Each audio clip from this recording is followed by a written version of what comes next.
আমাৰ দেশৰ এটা এনেকুৱা ঘৰ আছে যিটো ঘৰৰ ওচৰতে গ'লে আপুনি পাগল হস্পিটেল বা নৰ্মেল হস্পিটেল যাব লগা হয়। মই আজি ক'ব যাই আছোঁ হায়দৰাবাদৰ কুন্দনভাগৰ কথা। আৰু কোৱা হৈছে দেশৰ সকলোতকৈ ডাঙৰ হান্টেড হাউচ। এই ঘৰটোৰ কাৰণে বহুত মানুহ পাগল হৈছে আৰু বহুত মানুহৰ মৃত্যুও হৈছে। আৰু তাৰ ওচৰ চুবুৰীয়া মানুহবিলাকে কয় যে গধূলি হ'লে এই ঘৰটোৰ ওচৰ পাছৰে যাব নালাগে। কোৱা হৈছে কুন্দনভাগত অকল আমিৰ মানুহে আছিল, তাত কোনো ধৰণৰ নিবনুৱা মানুহ নাছিল। আৰু মাজত এই ঘৰটো আছিল ভূতৰ ঘৰ। কুন্দনভাগত এটা চোৰ আছিল যাৰ নাম আছিল সাজিদ। সাজিদে এসপ্তাহ 10 দিন ধৰি সেই ঘৰটোত চুৰ কৰিবলৈ প্লেন বনাই আছিল। সাজিদে সদায় সেই ঘৰটোত নটিচ কৰি আছিল সেই ঘৰটোত থকা মানুহবিলাক কেতিয়া খানা খায়, কেতিয়া লাইট অফ অন কৰে, কেতিয়া ঘৰৰ পৰা বাহিৰলৈ ওলাই যায়। আৰু তাৰ এসপ্তাহ পিছত সাজিদে ভাবিলে মই আজি সেই ঘৰটোত চুৰ কৰিবলৈ যাম। সাজিদে কিবা কৰি সেই ঘৰটোৰ ভিতৰত সোমালে। আৰু ৰাতিৰ সেই আন্ধাৰত সাজিদে সেই ঘৰটোৰ ভিতৰত একো নাপালে, না পইচা না কিবা অলংকাৰ। তাৰপিছত সি খঙতে গুচি গ'ল ছেকেণ্ড ফ্ল'ৰত। ছেকেণ্ড ফ্ল'ৰত যাই সাজিদে এটা বহুত বেয়া গোন্ধ পালে। এনেকুৱা গোন্ধ যে তাত 5-6 দিন ধৰি কিবা জন্তু মৰি আছে। তাৰপিছত সি দৰ্জাখন খুলি দেখে যে সেই ৰুমটোৰ ভিতৰত 3জন মানুহৰ মৃত্যু হৈছে। আৰু সেই কেইজন মানুহৰ একো বস্তু চিনি পোৱা নাছিল। পুৰা বডিটো ফুলি পচি আছিল।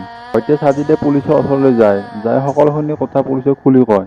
আৰু পুলিচে ভাবিছিল যে এই সকলোখিনি কেছ সাজিদে কৰিছে, সি বাচিবৰ কাৰণে এইখিনি এক্টিং কৰিছে।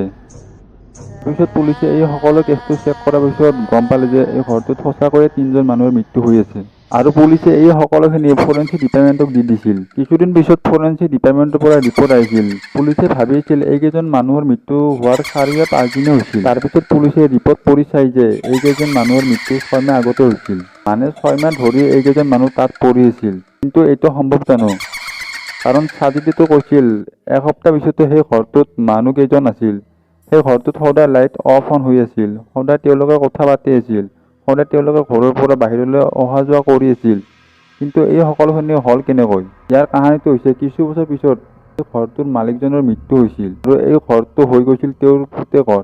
পুতেকে বেছিভাগ আমেৰিকাৰ আছিল। ইণ্ডিয়াত তেনেকুৱা কৰি ইমান অহা যোৱা নাছিল। তাৰপিছত পুতেকে এই ঘৰটো ভাড়াত দি দিছিল। কিন্তু কিয়বা এই ঘৰটোত যি মানুহে থাকিবলৈ আহিছিল কমচে কম 9 বা 10 দিন সেই ঘৰটোত থাকিব পাৰিছিল। তাৰপিছত বেলেগ ঘৰত চিফ্ট হৈ যায়। এনেকুৱা কি বস্তু যে সেই ঘৰটোত যিটো ঘৰত মানুহ থাকিব নোৱাৰে বা মানুহ থাকিব নিদিয়ে। তাৰ কেইমাহমান পিছত এজন বয়সীয়াল বুঢ়ী আৰু তাৰ লগত 2জন ল'ৰা আহিছিল সেই ঘৰটোত থাকিবলৈ। এই মানুহ সেইকেইজনে যেইকেইজন মানুহৰ মৃত্যু হৈছিল সেই ঘৰটোত। তাৰ ওচৰ চুবুৰীয়া মানুহবিলাকে কয় যে এই ঘৰটোত থকা মানুহকেইটা অলপ বেলেগতছে বেলেগ আছিল, মানে ভয়ানক আছিল। কেতিয়াবা দৰ্জাত হাতৰ ষ্টাম্পত তেজ লগাই থয়, কেতিয়াবা মমবাতি লৈ অকলে ঘূৰি ফুৰি থাকে, কেতিয়াবা ছাতৰ ওপৰত অকলে থাকে। তাৰপিছত পুলিচে ইনভেষ্টিগেশ্যন কৰাৰ পিছত গম পালে যে এইকেইজন মানুহৰ মৃত্যু বিষ খোৱাৰ কাৰণে হৈছিল। কাৰণ যিটো ঘৰত মৃত্যু হৈছিল সেইটো ৰুমত অকল ফিনাইলৰ বটলে পৰি আছিল। কিন্তু পুলিচে এই কেছটোৰ ওপৰত একো গুৰুত্ব নিদিলে। খালি চুইচাইড কেছ বুলি কৈ এই কেছটো সামৰি মাৰি থৈ দিছিল।